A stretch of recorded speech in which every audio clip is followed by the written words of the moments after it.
Bonjour à tous et bienvenue dans ce nouvel épisode des podcasts du groupe Lamotte. Aujourd'hui, nous vous proposons d'aborder un sujet d'actualité, l'achat d'une résidence secondaire. Les chiffres sont unanimes, la résidence secondaire a le vent en poupe. Derrière ce projet d'achat se cachent bien souvent les projections de toute une famille. Nous pouvons donc parler ici d'un projet bonheur dans lequel on rêve de réunir ses enfants et ses petits-enfants. Pour autant, afin de mettre toutes les chances de son côté, il est indispensable de bien définir ses priorités. Et l'aide d'un professionnel en la matière est la bienvenue. Pour aborder ce sujet, nous sommes aujourd'hui avec Gwenaël Faruel. Bonjour Gwenaël. Bonjour Valérie. Est-ce que vous pouvez vous présenter Gwenaël, s'il vous plaît ? Eh bien écoutez, je suis en charge pour le groupe Lamotte de l'activité revente ancien et nous sommes présents sur Nantes, Rennes, mais aussi des villes qui vont faire écho au sujet d'aujourd'hui, La Rochelle, Vannes et Saint-Malo avec sa cible Lamotte sur Saint-Malo. Très bien, merci Gwenaël. Donc on l'a vu, un projet d'achat de résidence secondaire, c'est un vrai projet de famille, bien souvent. Mais il me semble important de bien définir ses priorités. Est-ce que vous pouvez nous donner quelques conseils pour ne pas se tromper ? Oui, effectivement. Alors, comme tous les projets impliquants, et un achat immobilier l'est forcément, le fait de bien travailler son projet est essentiel. Il l'est peut-être particulièrement compte tenu des enjeux. Comme son nom l'indique, résidence secondaire, ça sous-entend que, a priori, la résidence principale, c'est quelque chose qui est déjà géré et depuis un certain temps. Là, très souvent, on va toucher des personnes qui avancent dans leur vie et ont envie de partager ces moments de bonheur avec des amis ou évidemment avec leur famille. Donc la définition de leur projet sera vraiment essentielle. Quelles sont leurs priorités ? Évidemment le cadre financier, comment elles envisagent l'usage à 2, à 4, souvent à géométrie variable, comment elles le pensent dans le temps. Est-ce que c'est simplement peut-être un peu Noël et l'été ? Est-ce que ça peut être plus durable ? Y a-t-il ou pas une perspective de résidence principale plus tard ? Donc voilà, il y a un certain nombre de points qui vont permettre aux acquéreurs de mieux définir leur projet. D'ailleurs, quand on échange avec eux, c'est toujours intéressant d'avoir leur retour d'expérience. Ils nous disent tous que le fait d'être un petit peu, je ne vais pas dire perdu au début, mais de ne pas exactement savoir vers quoi ils voulaient aller, finalement, c'est aller vers un bonheur partagé. Et puis après, il faut simplement qu'ils posent leur valise dans le bon endroit. Et on essaie de les accompagner. Alors évidemment, sur la partie définition du projet, et puis sur tous les aspects plus techniques qui vont suivre pour bien réaliser cette acquisition. Très bien, merci Gwenaël. On va y revenir sur les aspects techniques justement, mais alors continuons à parler de bonheur et à parler de rêve. Imaginons que nous nous projetons sur un achat de résidence secondaire à Saint-Malo ou à Vannes, donc en bord de mer. Oui. Qu'est-ce que vous pouvez nous dire sur ce marché un petit peu spécifique du bord de mer qui attire tant de personnes ? Alors prenons l'exemple de Saint-Malo.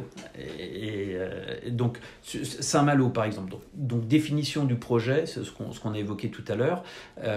Et puis à l'intérieur d'un budget, parce que même si le rêve est au rendez-vous, évidemment la dimension financière est forcément posée.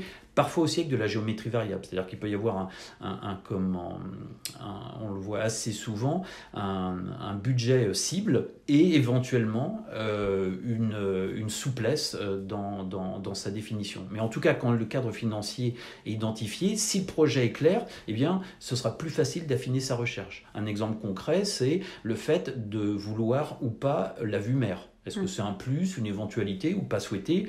Ça peut avoir une influence sur les prix de 30, 40, 50%, donc ce sera un point essentiel.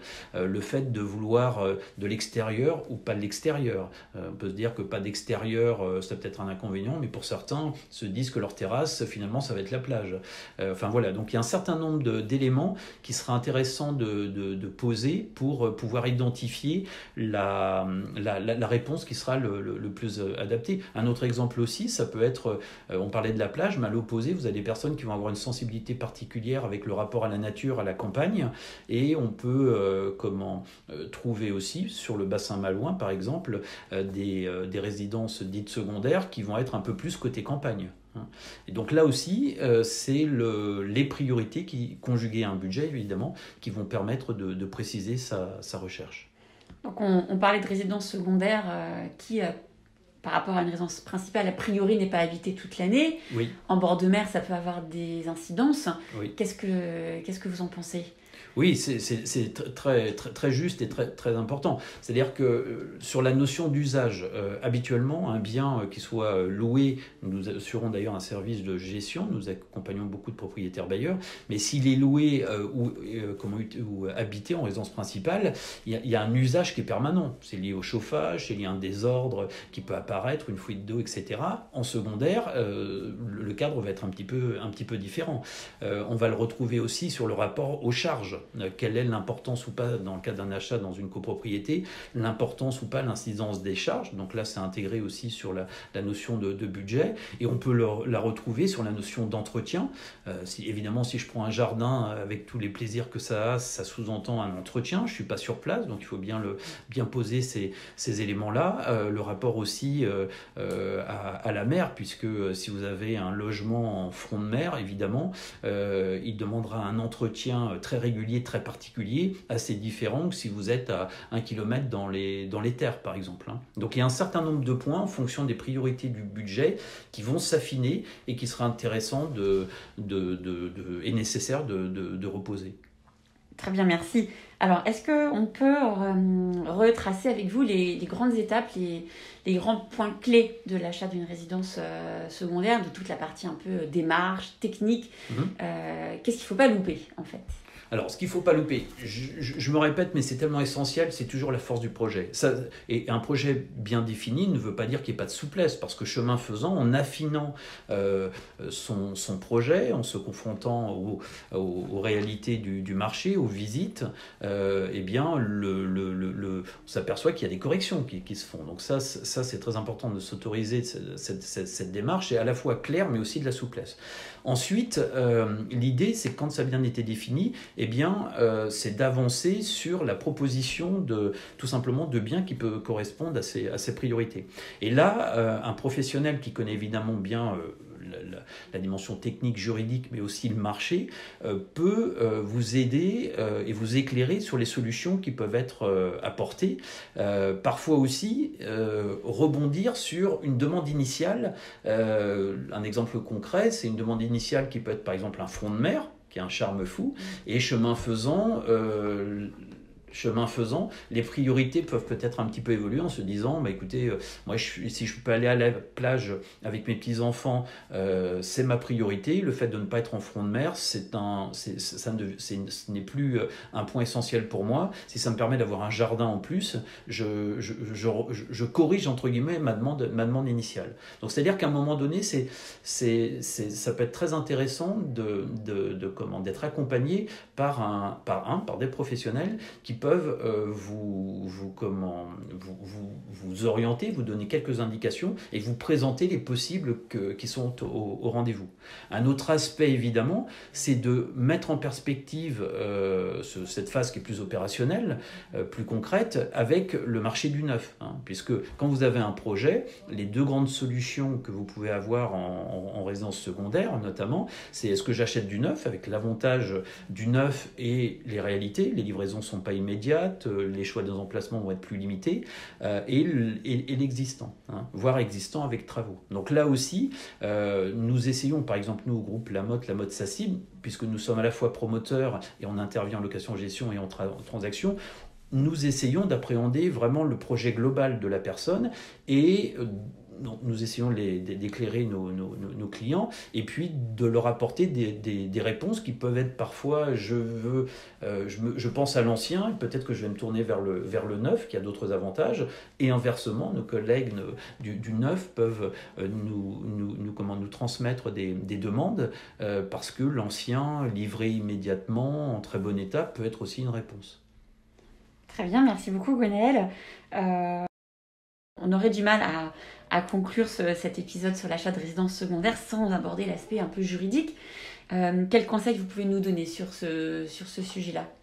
Alors effectivement, l'aspect juridique dans une transaction immobilière est forcément essentiel. Je dirais c'est paradoxal ce que je vous dis, mais c'est à la fois quelque chose qu'il faut oublier, parce que l'important c'est le projet, la cohérence, le budget, tout ce qu'on vient d'évoquer.